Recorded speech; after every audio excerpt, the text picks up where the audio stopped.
오늘은 한가위를 맞이해서 한가위가 있는 주일을 맞이해서 어쩌면 역사 속에 가장 행복한 가정을 만들고 가장 행복한 나라를 만들었던 시대가 있었다면 다윗 시대가 아니었을까 싶습니다. 그래서 오늘은 한번 다윗 시대를 한번 묵상을 해보고 그리고 그가 남긴 마지막 유언의 말씀을 묵상을 하면서 바라기는 오늘을 중심으로 우리의 가정들이 또 우리가 함께 신앙생활을 하고 있는 우리 대관령교회가 아니 더 나아가서 우리가 살고 있는 이 나라의 민족 우리 대한민국 가운데서도 다윗 시대의 부흥과 태평성대가 이루어지는 그런 은혜와 축복이 있기를 주님의 이름으로 축복합니다.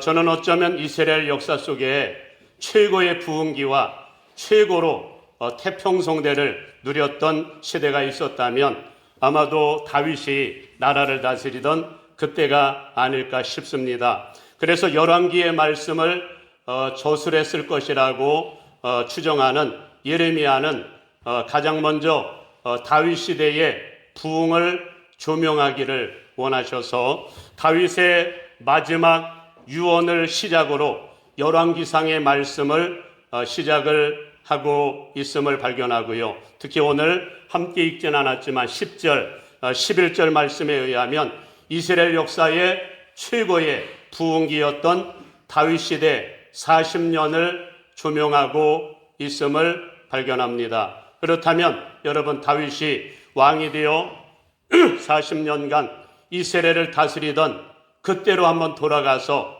여러분 그때 어떻게 하나님이 복을 주셨고 어떻게 하나님을 섬겼는가? 여러분 다윗 안에 해답이 있습니다. 다윗이 오늘 한번 주인공이 되어 다윗을 한번 특별히 주목을 해볼 수 있기를 원합니다. 우선은 당시 다윗은 한 20살쯤 되었을 것 같습니다. 한 20살쯤 되었을 때 사무엘을 통해서 왕으로 기름 부음을 받습니다. 당시 하나님께서 다윗을 주목하셨던 이유는 단 한 가지 때문이었습니다. 그것은 오직 하나님만을 뜨겁게 사랑하는 청년이었거든요. 그리고 모든 범사에 하나님과 맺은 언약의 말씀을 따라서 주야로 묵상하면서 말씀만을 쫓아 살던 청년이었거든요. 당시 다윗의 삶과 간증을 한 구절로 축약해 놓은 말씀이 있다면 어쩌면 시편 27편 4절의 말씀을 꼽을 수 있지 않을까 싶습니다. 거기서 다윗은 그런 간증, 그런 고백을 하지요. 내가 여호와께 바라는 한 가지 일, 그것을 구하리니 이는 내 평생에 여호와의 집에 살면서 여호와의 아름다움을 바라보며 성전에서 사모하는 그것이라. 그의 유일한 소원은 오직 하나님을 뜨겁게 사랑하는 것이었습니다. 그래 늘 주의 전에 머무는 것, 그곳에서 늘 하나님의 거룩하심을 바라보며 하나님과 뜨거운 교제를 나누는 것 외에는 다른 소원이 없었습니다. 그리고 놀라운 사실은 이 한 가지의 요건이 하나님께서 다윗을 이스라엘의 왕으로 택정하신 이유였다라고 하는 겁니다. 그러나 하나님은 어제나 오늘이나 늘 한결같이 동일하신 하나님이시거든요. 그러니 지금도 어떤 사람들을 찾고 계실까요? 다윗처럼 하나님 사랑하고 여러분 말씀 사모하여 주님과 함께하기를 원하는 사람들, 이런 사람들을 지금도 주님은 찾고 계시는 줄로 믿습니다. 저는 그런 차원에서 여러분 이 시대를 살아가는 사람들로 제2의 다윗들이 다 되시기를 간절히 바랍니다. 그렇다면 이런 그의 신앙이 하나님께 인정을 받을 뿐만 아니라 이제 사람들 앞에 혜성처럼 나타나게 된 때가 있었는데 그때가 언제인지 아십니까? 그것은 바로 사무엘상 17장에 의하면 당시 블레셋과의 전쟁이 한창일 때에 블레셋 장수 누가 있죠? 부척 장수 골리앗이 등장을 해서 이스라엘을 향하여 엄청난 막 조롱을 하면서 도박을 해올 때가 있었거든요. 그럼에도 불구하고 이스라엘 백성들 중에서는 두려움 속에 그 누구도 막 용감히 나가서 싸울 사람이 아무도 없는 겁니다. 바로 그 순간에 주님의 불타는 마음으로 용기 백배하여 나서는 사람이 있었으니 누구였을까요? 바로 다윗이었습니다. 그리고 골리앗이 짓밟았던 그 이름, 땅바닥에 떨어져 버린 하나님의 이름을 강력하게 골리앗을 향하여 선포하면서 오직 말씀에 입각하여 물맷돌 하나를 날렸을 뿐인데 하나님께서는 다윗과 함께 하사 골리앗을 그냥 단번에 쓰러뜨린 것입니다. 그리고 이 사건으로 인해서 하나님은 다윗을 영웅으로 만들어 주셨고 그 즉시로 전쟁은 종료되게 만드셨습니다. 여러분, 하나님은 지금도 이런 사람들을 찾고 계신다는 사실 아십니까? 여러분, 마귀와 세상이 이 땅에 하나님의 나라인 교회를 무너뜨리기 위해서 공격해 올 때 하나님의 이름이 모욕을 당할 때 주님의 불붙는 가슴을 갖고 용기 백배하여 나서는 그런 사람들 말입니다. 언제나 하나님의 역사는 성경 역사를 보십시오. 전부 이런 사람들에 의해서 이루어져 왔음을 발견합니다.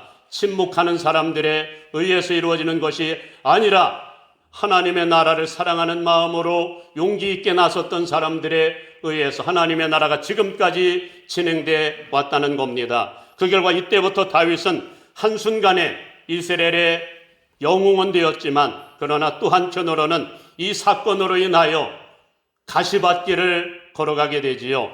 여러분, 우리가 말씀대로 살면 고난도 함께 받게 된다는 사실 여러분 아시나요? 그것은 당시 이 사건이 하나님과 하나님의 말씀을 버렸던 사울 왕에게는 눈의 가시처럼 느껴졌기 때문입니다. 그 결과 이때부터 다윗은 사울의 표적이 되어가지고 자그마치 10년간을 사울에게 쫓겨다니면서 죽음과 나는 한 걸음 사이라고 고백할 정도로 고통의 시간들을 보냅니다. 그러나 하나님께서는 이내 다윗과 함께 하셔서 당시 하나님과 하나님의 말씀을 버렸던 사울 시대를 끝장내시고 하나님은 다윗으로 하여금 그의 나이 한 30살쯤 되었을 때 이스라엘 왕으로 세우신 겁니다. 그러나 그렇다고 당시 이스라엘의 민심이 전부 한순간에 다윗에게로 돌아온 것은 아니었습니다. 마지막까지 결사항전을 하던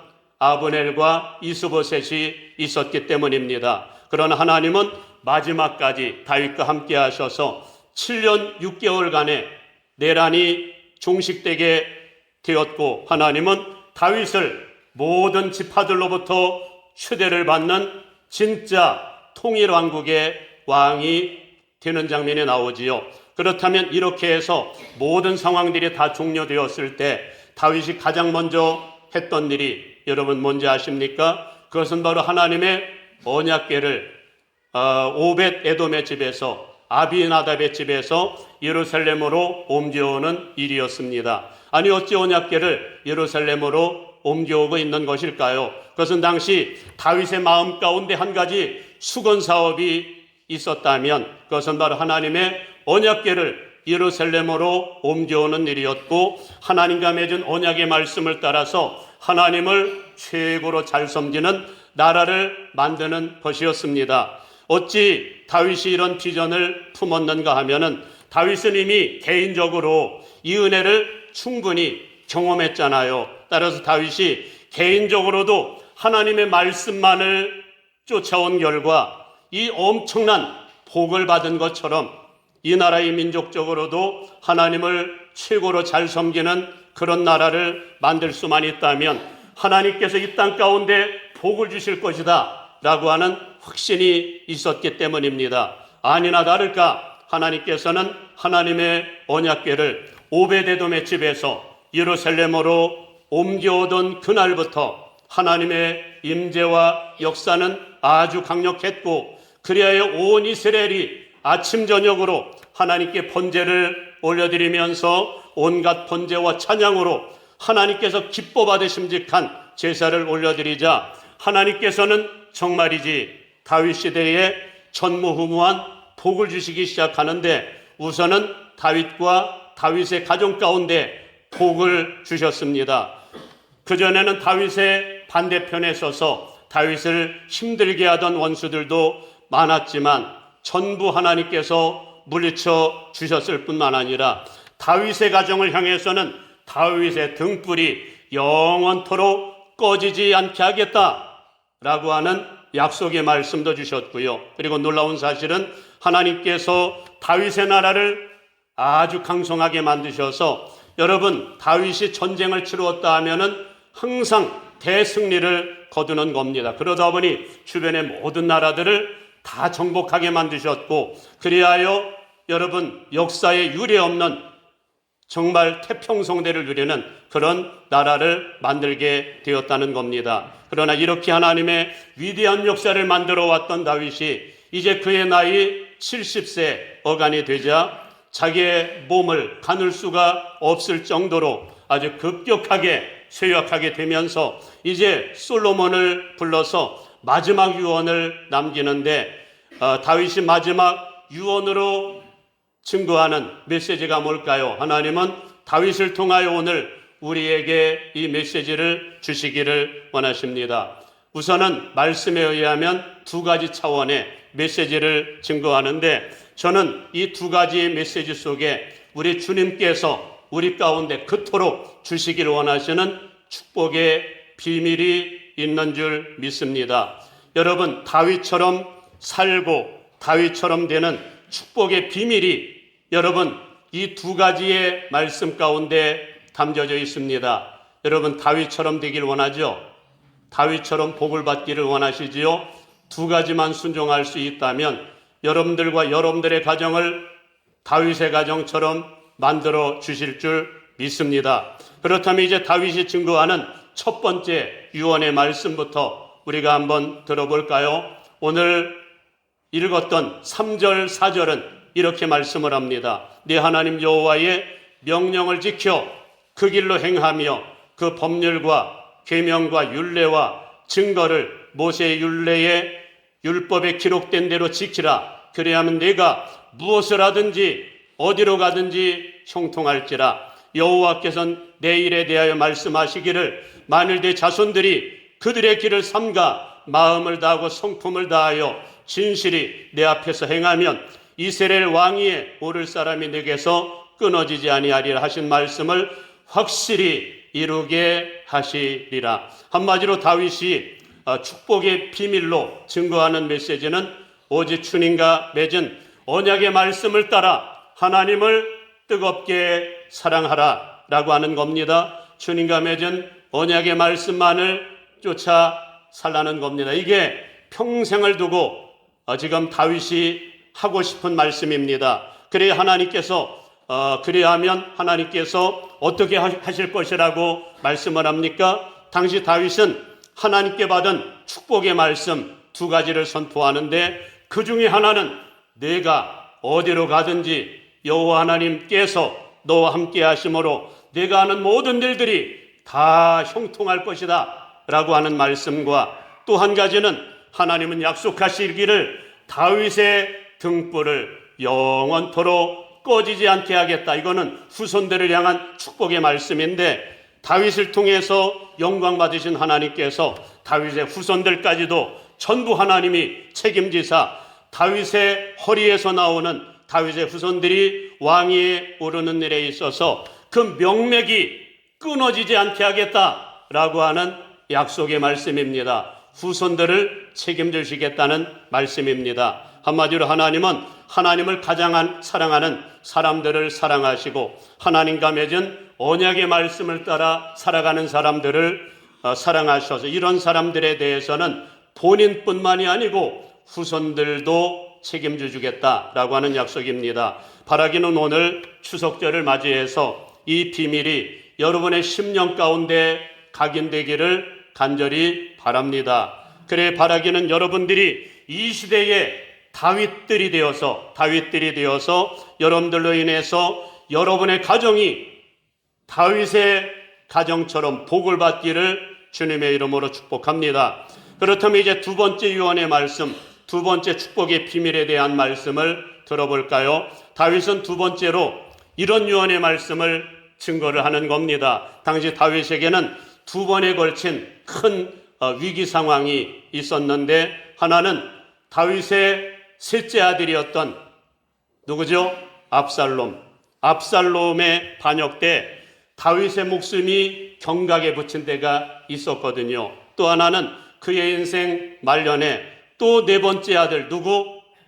오늘 1장 2장 가운데 등장하고 있는 아도니아가 또다시 반역을 일으켜서 하나님께서 약속하신 언약의 말씀이 무너질 지경이 되었고, 그동안 다윗이 일궈왔던 모든 업적들이 산산조각이 날 그런 위기 상황에 놓일 때가 있었거든요. 그런데 바로 이런 상황 가운데 언제나 종횡무진 다윗 편에 서서, 환난 중에 생명 걸고 하나님 편에 서서, 다윗 편에 서서 돕고 함께했던 사람들이 있었다는 겁니다. 그 대표적인 인물로 오늘 다윗이 유언적으로 소개하고 있는 인물은 길르앗 사람 바르실레를 언급을 하고 있음을 봅니다. 다윗이 바르실레라고 하는 사람을 그토록 기뻐하고 막 감격스러워하는 이유가 있습니다. 이유는 압살롬의 반역 때 어쩌면 당시 다윗을 따르던 대부분의 사람들이 전부 압살롬에게 넘어간 상태였거든요. 그런데 이런 가운데서도 생명 걸고 마지막까지 꿋꿋이 다윗 편에 선 사람이 있었으니 누구라고요? 길르앗 사람 바르실레였다는 겁니다. 당시 바르실레는 아마도 큰 부자였던 것 같아요. 그 결과 바르실레는 위기에 처했던 다윗을 돕기 위해서 막대한 군량미를 가지고 다윗을 찾아와서 섬긴 겁니다. 정말 다윗을 위해서 생명을 걸지 아니하면 할 수가 없었거든요. 왜냐하면 분위기가 이미 90% 누구에게? 압살롬에게 넘어갔기에 전쟁이 어쩌면 패할 가능성이 크고, 그렇게 되면 나중에 압살롬에게 처형당할 일이 불을 보듯 뻔한 일이었기 때문입니다. 그러니 여러분, 당시 바르실레라고 하는 사람을 생각할 때 얼마나 감동이 되었을까요? 그 결과 마지막 유언으로 다윗은 바르실레의 자녀들에게 크게 보상하기 위해서 바르실레의 자녀들로 하여금 항상 왕의 식탁에 참여하여 함께 식사를 나누는 사람들이 되게 하라는 겁니다. 무슨 말씀일까요? 왕자처럼 대우하라, 이런 말씀을 남기지요. 그리고 그 외에도 여러분, 우리가 함께 읽진 않았지만 열왕기상 1장, 2장, 3장, 4장의 말씀 가운데서는 하나님의 마음이, 이러한 하나님의 마음이 고스란히 담겨져 있는데, 여러분, 그 외에도 하나님께서는 하나님 나라가 위기 상황에 놓였을 때 생명 걸고 헌신했던 사람들의 이름을 오늘 본문 말씀에 의하면 그들의 이름을 일일이 언급하고 있음을 발견합니다. 이를테면 위기 상황 가운데 하나님의 반대편에 서서 반역을 저질렀던 사람들의 이름도 낱낱이 공개를 하고요. 반대로 하나님 편에 서서 생명 걸고 헌신했던 사람들의 명단도 전부 공개하심을 발견합니다. 그렇다면 이들이 누구인가를 우리가 한번 찾아볼까요? 우리가 함께 읽지 않았지만 열왕기상 1장 7절 이하에 의하면 우선은 아도니아가 반역을 일으킬 때 하나님과 다윗을 버리고 이미 하나님께서는 솔로몬을 통해서 다음 세대를, 역사를 만들어 가실 것을 이미 다윗을 통해서 공식화했음에도 불구하고 여러분, 하나님과 다윗을 배신하고 아도니아의 반역에 가담했던 사람들이 있었는데 그들이 누구라고 말씀합니까? 놀라운 사람들이 거기에 들어가고 있습니다. 여러분, 여기에 가담하지 않을 것 같은 사람이 가담하고 있습니다. 가장 먼저 군사령관이었던 요압과 제사장이었던 아비아달의 이름이 언급되고 있고요. 또 9절 말씀에 의하면 솔로몬을 제외한 모든 왕자들이 여기에 가담했다고 말씀을 하고요. 심지어 당시 왕궁에서 일을 하는 다윗 왕의 신하들 거의 대부분이 여기에 가담했다고 말씀을 합니다. 그러나 마지막까지 아도니아의 회유에도 불구하고 거기에 가담하지 아니하고 다윗을 향해 마지막까지 신앙의 정절을 지키던 사람들이 있었는데 그들이 누구라고 말씀을 합니까? 성경은 이들의 이름까지도 아주 소상히 낱낱이 공개하고 있음을 봅니다. 그들이 누구냐 하면 바로 제사장, 사독, 얼마나 영광스러운 이름으로 성경에 기록이 되어 있습니까? 연이어 여호야다의 아들 분하야가 언급이 되고요. 또 선지자 나단과 시므이와 레위와 그리고 마지막으로 다윗의 용사들, 어제나 오늘이나 늘 한결같이 여러분 처음부터 마지막까지 한결같이 다윗과 생사구락을 함께하고 있는 그 용맹스러운 다윗의 용사들이 아름답게 기록이 되고 있습니다. 그리고 이들의 결말에 대해서도 하나님께서는 전부 언급을 하십니다마는 나라가 악인들로 인해서 위기 상황에 놓였을 때 거기에 동조하거나 침묵했던 사람들, 이런 사람들에 대해서는 성경이 일절 언급하지 않습니다. 왜냐하면 똑같은 죄인들로 보셨기 때문입니다. 그리고 거기에 가담하여 주동자의 역할을 했던 사람들에 대해서는 하나님께서 전부 여러분 2장의 말씀을 집에 가서 한번 읽어보시면 하나도 남김없이 심판하심을 발견합니다. 우선은 반역을 일으켰던 아도니아에 대해서는 솔로몬이 그를 용서를 했지만 하나님은 그를 용서치 않으셔서 마지막까지 악인의 길을 걷게 만드시고 솔로몬에 의해서 처형을 당하게 만드시고요. 요압 역시 아버지 다윗의 유언도 있었지만 하나님께서도 그를 살려두기를 원치 않으셔서 분하야를 통해서 처형을 당하고요. 제사장 아비아달에 대해서는 그동안의 공적을 인정받아서 생명을 취하지는 않으셨지만 삭탈관직을 당하고 있는 아비아달의 모습을 보고요. 다윗을 크게 모욕했던 시므이에 대해서도 하나님께서는 그를 용서치 않으셔서 결국은 솔로몬이 정한 구역을 벗어나게 만드시고 예루살렘을 벗어나게 만드시고 결국은 하나님께서 그를 처형시키는 장면이 여러분 2장 가운데 나옵니다. 그러나 여러분 반대로 환난 중에 나라가 위기 상황에 놓였는데 바로 이 과정 가운데 목숨이 경각에 붙인다 하더라도 하나님을 선택하고 언약의 말씀을 선택하여 하나님의 나라를 무너뜨리려는 불법과 세상 권세에 대항하여 용기 백배하여 일어났던 하나님의 사람들에 대해서는 하나님께서 여러분 어떻게 보상하시는지 아십니까? 여러분 열왕기상 4장도 집에 가서 한번 읽어보시기를 바랍니다마는 거기에 보면 알게 되지만 하나님께서는 이들에게 엄청나게 보상을 하셨는데 어떻게 보상을 하셨을까요? 여러분 하나님께서는 그 주인공들만 보상하신 것이 아니라 이들의 후손들까지도 전부 복을 주셔서 솔로몬을 통하여 새 역사를 만들어 가실 그때에 모두가 전부 중요한 요직들에 하나님께서 앉혀주셨다는 겁니다. 이를테면 제사장 사독과 사독의 아들들이 유일한 제사장 가문이 되고요. 여호야다의 아들 분하야 같은 경우에는 요압을 대신하여 이제 군사령관의 자리에 올라가게 되고요. 그리고 어쩌면 위기에 빠진 나라를 다시금 정상으로 회복하는 데 있어서 최고의 1등 공신이 있었다면 누구였을까요? 나단 선지자였거든요. 최고의 1등 공신. 만일 나단 선지자가 침묵하여 두려움 속에 나서지 않았다면 어쩌면 아도니아에 의해서 모두가 다 죽을 수도 있는 그런 상황이었었거든요. 열왕기상 4장 5절 말씀에 의하면 1등 공신인 이 나단 선지자에 대해서는 어떻게 보상하시는가를 볼까요? 말씀에 의하면 나단의 아들 아사리아는 지방관장의 두령이 되었고 12명의 지방관장이 있었거든요.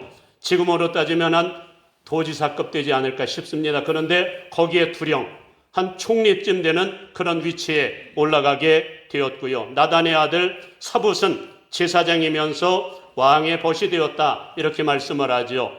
왕의 최측근이 되었다 그런 말씀이죠. 사랑하는 여러분, 하나님께서 여러분들뿐만 아니라 여러분의 가정과 자녀들까지도 전부 책임지사 복 주시기를 원하십니까? 다윗처럼 살기만 하면 됩니다. 하나님 사랑하는 마음, 또 교회가 어려울 때 적극적으로 나서서 여러분 섬기고 뛰는 사람, 환난 중에 언제나 하나님 편에 서는 사람, 그런 사람이 복을 받는다, 그런 말씀입니다. 그러니 여러분, 환난이라고 하는 게 어떤 사람에게는 심판의 시간이 될 수도 있지만 어떤 사람에게는 엄청난 전화위복, 기회와 축복의 그런 시간이 될 수도 있다는 사실 아십니까? 어둠의 영들과 세상의 역사로 인하여 하나님의 나라가 위기에 처했을 때 침묵하지 말고 어떤 모양으로든 생명 걸고 불법과 불의와 마귀에 대항하여 싸울 수 있기를 간절히 바랍니다. 여러분, 그런 생각을 한번 해보셨나요? 만일 어떤 사람이 여러분의 부모님을 폭행을 하거나 혹은 여러분의 집을 무너뜨리려고 하는 사람이 있으면 여러분들은 어떻게 합니까? 그냥 내버려 둡니까? 그놈을 때려 죽여서라도 여러분의 가정을, 여러분들의 부모님을 지킬 것 아닙니까? 하물며 하나님의 나라와 하나님의 교회를 무너뜨리려는 세력들이 나타나면 어떻게든 교회를 지켜야 옳지 않을까요? 주님은 분명 세상 끝날에 우리에게 물으실지 모릅니다. 너 환난의 때에 세상과 마귀가 교회를 공격할 때, 하나님의 이름을 모독할 때, 그때 너 어디 있었느냐? 아마도 반드시 묻지 않을까 싶습니다. 주님은 그런 말씀을 하셨거든요.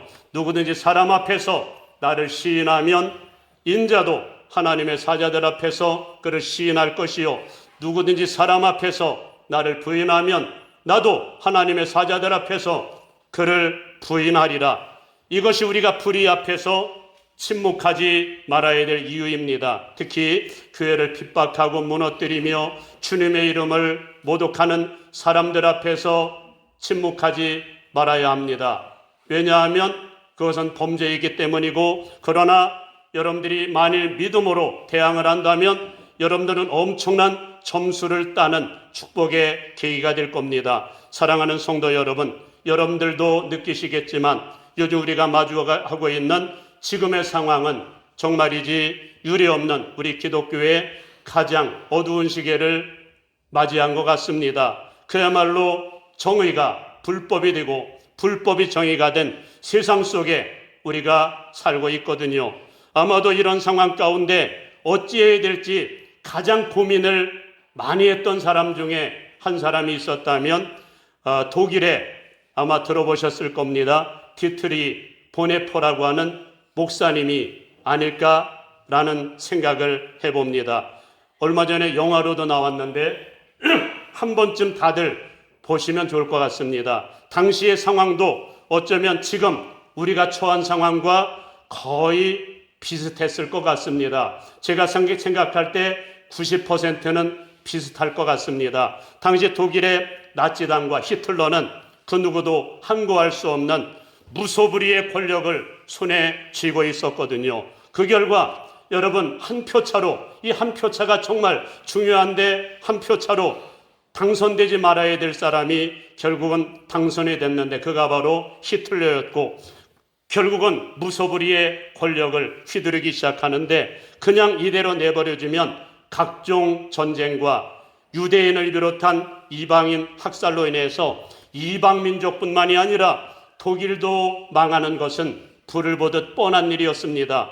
그렇다고 당시에 교회들이 없었을까요? 수많은 교회들이 있었습니다. 당시 독일에 교회들이 그렇게 많았지만 실제로는 교회가 아니었습니다. 모두가 다 사실은 히틀러의 권력 앞에 굴복하여 마치 히틀러를 메시아적 지도자로 추앙을 하고 섬기고 있었기 때문입니다. 말도 안 되지요. 교회들이 사실은 더 세상보다도 어두운 것 같아요. 그리고 이에 반하는 진짜 교회나 목회자들에 대해서는 무섭도록 핍박을 넘어 처형까지 시키다 보니까 감히 맞서는 교회가 없었던 겁니다. 그러니 당시에 보네포 목사님은 히틀러를 제거하는 것만이 답이다, 아마 그렇게 생각을 했던 것 같아요. 물론 실패하여 교수형으로 그의 인생을 마감하기는 했지만 지금도 보네포 목사님은 모든 나라들 가운데, 모든 교회들 가운데